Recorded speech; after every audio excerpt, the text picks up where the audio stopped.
Welcome back. ರಾಜ್ಯದಲ್ಲಿ ನಡೆದಂತಹ 3 ವಿಧಾನಸಭಾ ಉಪಚುನಾವಣೆ ಯಾವುದೇ ಸರ್ಕಾರದ ಮೇಲೆ ಪರಿಣಾಮ ಬೀರದೇ ಇದ್ದಿರಬಹುದು, ಆದರೆ ಪಕ್ಷಗಳ ಮೇಲಂತೂ ವಿಪರೀತವಾದಂಥ ಪರಿಣಾಮ ಬೀರ್ತಾ ಇದೆ. ಅದರಲ್ಲಿ ದೊಡ್ಡ ಬಲಿಪಶುಗಳಾಗ್ತಾ ಇರುವಂಥ ಪಕ್ಷಗಳು ಒಂದು JDS, ಮತ್ತೊಂದು BJP.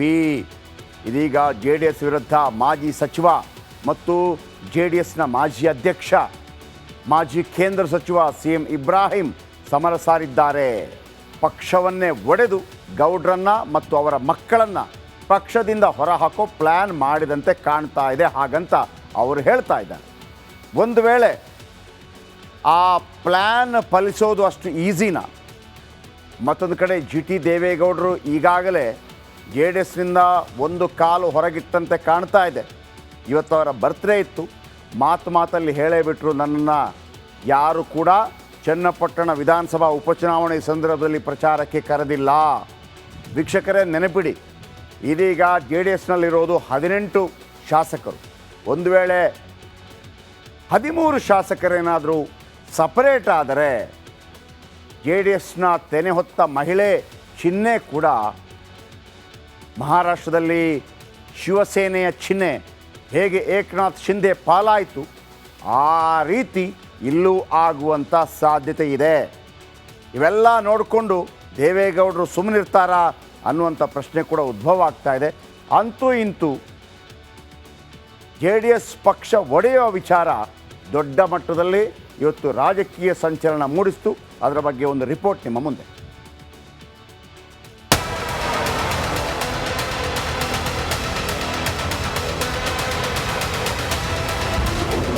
ದೊಡ್ಡ ಗೌಡರ ವಿರುದ್ಧವೇ ಸಿಡಿದೆದ್ದ GTD, ಪ್ರಚಾರಕ್ಕೂ ಕರೆದಿಲ್ಲ ಅಂತ ಸಿಡಿಮಿಡಿ. ಅವರು ಒಂದು ಮಾತು ಹೇಳಿದ್ದಾರೆ, ರಾಷ್ಟ್ರೀಯ ಅಧ್ಯಕ್ಷರು HD ದೇವೇಗೌಡರು ಕರೆದಿದ್ದಾರೆ ಅಂತ. ದೇವೇಗೌಡರು ನಾನು GT ದೇವೇಗೌಡರು ಮಾತಾಡಿ ಬಾಪ್ಪ ಚುನಾವಣೆಗೆ ಅಂತ ಕರೆದಿದ್ದೆ ಅಂತ ಹೇಳ್ಬಿಡ್ಲಿ. ಅವರು ರಾಜಕೀಯದಿಂದ ಇವತ್ತೇ ರಿಟೈರ್ ಆಗ್ಬಿಡ್ತೀನಿ. ಅವ್ರು ಫೋನ್ ಮಾಡಿ ಮಾತಾಡಿದರೆ ದೇವೇಗೌಡರು ಮಾತಾಡಿದ್ದೀನಿ ಅಂತ ದೇವೇಗೌಡರು ಹೇಳಿದರೆ ಇವತ್ತೇ ರಾಜಕೀಯದಿಂದ ರಿಟೈರ್ಡ್ ಆಗಿ ರೆಡಿ. GT ದೇವೇಗೌಡನ ಕರೆದೇ ಮಾತಾಡಿದೆ ಅಂತೇಳಿ ಇವೆಲ್ಲ ಸುಮ್ಮನೆ ಯಾವ್ಯಾವುದನ್ನು ಕೂಡ ಯಾವುದೋ ತಿಳಿದೆ ದೊಡ್ಡವರು ಇದ್ದಾರೆ ದೇವೇಗೌಡರು. ಅವ್ರು ಏನೇ ಮಾಡೋದು ಸುಳ್ಳು ಹೇಳೋಕ್ಕಾಗಲ್ಲ, ಅವ್ರಿಗೆ ಸುಳ್ಳು ಹೇಳ್ಸೋಕ್ಕಾಗಲ್ಲ. ಅವ್ರು ನನ್ನ ಜೊತೆ ಮಾತಾಡಿಲ್ಲ. ಪ್ರಾದೇಶಿಕ ಪಕ್ಷ ಕಟ್ಟುತ್ತಾರ GTD? ನಮ್ಮ ಜನರೆಲ್ಲರೂ ಕೂಡ ಒತ್ತಡ ಇದೆ, ಒಂದು ಪ್ರಾದೇಶಿಕ ಪಕ್ಷವನ್ನು ಕಟ್ಟಬೇಕು ಅಂತಕ್ಕಂಥ ಮನಸ್ಸು ನನಗಿದೆ. ನಾನು ಎಲ್ಲರ ಜೊತೆ ಮಾತಾಡ್ತೀನಿ, ಆಮೇಲೆ ನಿಮ್ಮ ಜೊತೆ ಮಾತಾಡ್ತೀನಿ ಅಂತ ಹೇಳಿದ್ರು. HDK ನಡೆಯಿಂದ JDS ಶಾಸಕರಿಗೆ ಬೇಸರ, ಹೊಸ ಬಾಂಬ್ ಸಿಡಿಸಿದ CM ಇಬ್ರಾಹಿಂ. ಆದರೆ JDSನ ಬಹುತೇಕ ಶಾಸಕರು ಕುಮಾರಸ್ವಾಮಿ ನಡವಳಿಕೆ ಮೇಲೆ ಬೇಸತ್ತಿದ್ದಾರೆ. ಸೊ ಅವ್ರನ್ನ ಬಿಡಬೇಕು ಅಂತಿದ್ದಾರೆ. ಹಾಗಾಗಿ ಅವ್ರಿಗೊಂದು ಆಲ್ಟರ್ನೇಟಿವ್ ಬೇಕಾಗಿದೆ, ಒಂದು ಪರಿಹಾರವಾಗಿ ಒಂದು ಮೂರನೇ ಶಕ್ತಿ. ಆ ಪ್ರಯತ್ನದಲ್ಲಿ ನಾವಿದ್ದೀವಿ. 10 ರಿಂದ 12 ಶಾಸಕರು ಟಚ್ ಅಲ್ಲಿದ್ದಾರೆ. GT ದೇವೇಗೌಡರ ಜೊತೆ ನಿಮ್ಮ ಜೊತೆ ಎಷ್ಟು MLAಗಳು ಟಚ್ ಅಲ್ಲಿದ್ದಾರೆ JDSನಿಂದ ಅಂತ? ಸುಮಾರು 12 ಜನ ಇದ್ದಾರೆ. 12 ಜನ. ಅವತ್ತೇ ಹೇಳಿದ್ದೆ ನಿಮಗೆ ನಾನು ಇದ್ದಾರೆ ಅಂತ. ಸಮಯ ಬಂದಾಗ ಎಲ್ಲ ಹೊರಗೆ ಬರುತ್ತೆ ನೋಡಿ ಅಂತ. ಈಗ ಸಮಯ ಬರ್ತಾ ಇದೆ, ಹೊರಗೆ ಬರ್ತಾರೆ ಎಲ್ಲರೂ. JDS ಚಿಹ್ನೆ ಕಿತ್ತುಕೊಳ್ಳಲು ಷಡ್ಯಂತ್ರ. ಎಲ್ಲರೂ ಸೇರಿ ಅದನ್ನೇ ಒಂದು ತೀರ್ಮಾನ ಮಾಡ್ತೀವಿ. ಹೆಸರೇನು ಇಡಬೇಕು ಅಂತ ಚಿಂತನೆ ಮಾಡ್ತೀವಿ. ಆ ಒರಿಜಿನಲ್ ನಾವೇ ಹಾಕ್ತೀವಿ. Let us wait and see. ಚನ್ನಪಟ್ಟಣದಲ್ಲಿ 150 ಕೋಟಿ ಹಂಚಿದ್ರಂತೆ. ನಾನಿದ್ದಾಗ 20,000 ಗೆದ್ರಿ ನೀವು, ಬರೀ 4 ಕೋಟಿ ಖರ್ಚು ಮಾಡಿ. ಈ ಕೇಂದ್ರದ ಮಂತ್ರಿ BJP 150 ಕೋಟಿ ಖರ್ಚು ಮಾಡಿ 25,000ಕ್ಕೆ ಸೋತ್ರಿ. Political bureau, Republic Kannada. Welcome back. ರಾಜ್ಯದಲ್ಲಿ ನಡೆದಂತಹ 3 ವಿಧಾನಸಭಾ ಉಪಚುನಾವಣೆ ಯಾವುದೇ ಸರ್ಕಾರದ ಮೇಲೆ ಪರಿಣಾಮ ಬೀರದೇ ಇದ್ದಿರಬಹುದು, ಆದರೆ ಪಕ್ಷಗಳ ಮೇಲಂತೂ ವಿಪರೀತವಾದಂಥ ಪರಿಣಾಮ ಬೀರ್ತಾ ಇದೆ. ಅದರಲ್ಲಿ ದೊಡ್ಡ ಬಲಿಪಶುಗಳಾಗ್ತಾ ಇರುವಂಥ ಪಕ್ಷಗಳು ಒಂದು JDS, ಮತ್ತೊಂದು BJP. ಇದೀಗ ಜೆ ಡಿ ಎಸ್ ವಿರುದ್ಧ ಮಾಜಿ ಸಚಿವ ಮತ್ತು ಜೆ ಡಿ ಎಸ್ನ ಮಾಜಿ ಅಧ್ಯಕ್ಷ, ಮಾಜಿ ಕೇಂದ್ರ ಸಚಿವ CM ಇಬ್ರಾಹಿಂ ಸಮರ ಸಾರಿದ್ದಾರೆ. ಪಕ್ಷವನ್ನೇ ಒಡೆದು ಗೌಡ್ರನ್ನ ಮತ್ತು ಅವರ ಮಕ್ಕಳನ್ನು ಪಕ್ಷದಿಂದ ಹೊರಹಾಕೋ ಪ್ಲ್ಯಾನ್ ಮಾಡಿದಂತೆ ಕಾಣ್ತಾ ಇದೆ ಹಾಗಂತ ಅವರು ಹೇಳ್ತಾ ಇದ್ದಾರೆ. ಒಂದು ವೇಳೆ ಆ ಪ್ಲ್ಯಾನ್ ಫಲಿಸೋದು ಅಷ್ಟು ಈಸಿನಾ? ಮತ್ತೊಂದು ಕಡೆ GT ದೇವೇಗೌಡರು ಈಗಾಗಲೇ ಜೆ ಡಿ ಎಸ್ನಿಂದ ಒಂದು ಕಾಲು ಹೊರಗಿಟ್ಟಂತೆ ಕಾಣ್ತಾ ಇದೆ. ಇವತ್ತು ಅವರ ಬರ್ತ್ಡೇ ಇತ್ತು, ಮಾತಲ್ಲಿ ಹೇಳೇ ಬಿಟ್ಟರು, ನನ್ನನ್ನು ಯಾರು ಕೂಡ ಚನ್ನಪಟ್ಟಣ ವಿಧಾನಸಭಾ ಉಪಚುನಾವಣೆ ಸಂದರ್ಭದಲ್ಲಿ ಪ್ರಚಾರಕ್ಕೆ ಕರೆದಿಲ್ಲ. ವೀಕ್ಷಕರೇ ನೆನಪಿಡಿ, ಇದೀಗ ಜೆ ಡಿ ಎಸ್ನಲ್ಲಿರೋದು 18 ಶಾಸಕರು.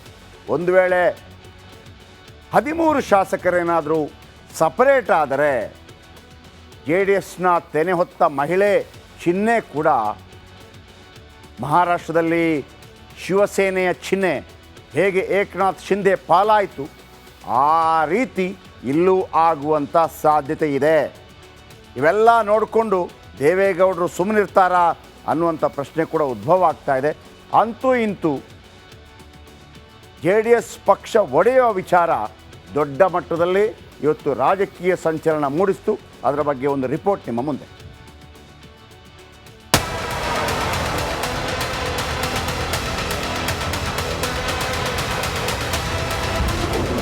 ದೊಡ್ಡ ಗೌಡರ ವಿರುದ್ಧವೇ ಸಿಡಿದೆದ್ದ GTD, ಪ್ರಚಾರಕ್ಕೂ ಕರೆದಿಲ್ಲ ಅಂತ ಸಿಡಿಮಿಡಿ. ಅವರು ಒಂದು ಮಾತು ಹೇಳಿದ್ದಾರೆ, ರಾಷ್ಟ್ರೀಯ ಅಧ್ಯಕ್ಷರು HD ದೇವೇಗೌಡರು ಕರೆದಿದ್ದಾರೆ ಅಂತ. ದೇವೇಗೌಡರು ನಾನು GT ದೇವೇಗೌಡರು ಮಾತಾಡಿ ಬಾಪ್ಪ ಚುನಾವಣೆಗೆ ಅಂತ ಕರೆದಿದ್ದೆ ಅಂತ ಹೇಳ್ಬಿಡ್ಲಿ. ಅವರು ರಾಜಕೀಯದಿಂದ ಇವತ್ತೇ ರಿಟೈರ್ ಆಗ್ಬಿಡ್ತೀನಿ. ದಾಖಲೆ ಇದೆ ಫೋನ್ ಮಾಡಿರೋದಕ್ಕೆ. ಅವ್ರು ಫೋನ್ ಮಾಡಿ ಮಾತಾಡಿದರೆ ದೇವೇಗೌಡರು ಮಾತಾಡಿದ್ದೀನಿ ಅಂತ ದೇವೇಗೌಡರು ಹೇಳಿದರೆ ಇವತ್ತೇ ರಾಜಕೀಯದಿಂದ ರಿಟೈರ್ಡ್ ಆಗಕ್ಕೆ ರೆಡಿ. GT ದೇವೇಗೌಡನ ಕರೆದೇ ಮಾತಾಡಿದೆ ಅಂತೇಳಿ ಇವೆಲ್ಲ ಸುಮ್ಮನೆ ಯಾವ್ಯಾವುದನ್ನು ಕೂಡ ಯಾವುದಕ್ಕೂ ತಿಳಿದೆ ದೊಡ್ಡವರು ಇದ್ದಾರೆ ದೇವೇಗೌಡರು. ಅವ್ರು ಏನೇ ಮಾಡೋದು ಸುಳ್ಳು ಹೇಳೋಕ್ಕಾಗಲ್ಲ, ಅವ್ರಿಗೆ ಸುಳ್ಳು ಹೇಳ್ಸೋಕ್ಕಾಗಲ್ಲ. ಅವ್ರು ನನ್ನ ಜೊತೆ ಮಾತಾಡಿಲ್ಲ. ಪ್ರಾದೇಶಿಕ ಪಕ್ಷ ಕಟ್ಟುತ್ತಾರ GTD?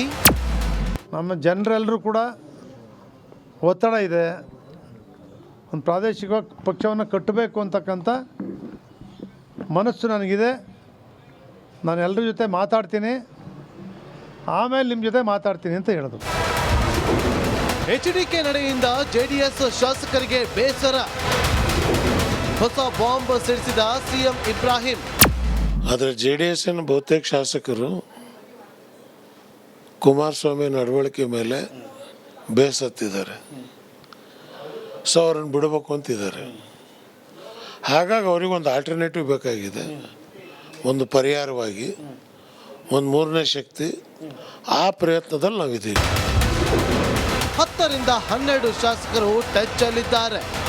GT ದೇವೇಗೌಡರ ಜೊತೆ ನಿಮ್ಮ ಜೊತೆ ಎಷ್ಟು MLAಗಳು ಟಚ್ ಅಲ್ಲಿದ್ದಾರೆ JDSನಿಂದ ಅಂತ? ಸುಮಾರು 12 ಜನ ಇದ್ದಾರೆ. 12 ಜನ. ಅವತ್ತೇ ಹೇಳಿದ್ದೆ ನಿಮಗೆ ನಾನು ಇದ್ದಾರೆ ಅಂತ. ಸಮಯ ಬಂದಾಗ ಎಲ್ಲ ಹೊರಗೆ ಬರುತ್ತೆ ನೋಡಿ ಅಂತ. ಈಗ ಸಮಯ ಬರ್ತಾ ಇದೆ, ಹೊರಗೆ ಬರ್ತಾರೆ ಎಲ್ಲರೂ. JDS ಚಿಹ್ನೆ ಕಿತ್ತುಕೊಳ್ಳಲು ಷಡ್ಯಂತ್ರ. ಎಲ್ಲರೂ ಸೇರಿ ಅದನ್ನೇ ಒಂದು ತೀರ್ಮಾನ ಮಾಡ್ತೀವಿ. ಹೆಸರೇನು ಇಡಬೇಕು ಅಂತ ಚಿಂತನೆ ಮಾಡ್ತೀವಿ. ಅವಾಗ ಒರಿಜಿನಲ್ ನಾವೇ ಆಗ್ತೀವಿ. Let us wait and see. ಚನ್ನಪಟ್ಟಣದಲ್ಲಿ 150 ಕೋಟಿ ಹಂಚಿದ್ರಂತೆ. ನಾನಿದ್ದಾಗ 20,000 ಗೆದ್ರಿ ನೀವು, ಬರೀ 4 ಕೋಟಿ ಖರ್ಚು ಮಾಡಿ. ಈ ಕೇಂದ್ರದ ಮಂತ್ರಿ BJP 150 ಕೋಟಿ ಖರ್ಚು ಮಾಡಿ 25,000ಕ್ಕೆ ಸೋತ್ರಿ. Political bureau, Republic Kannada.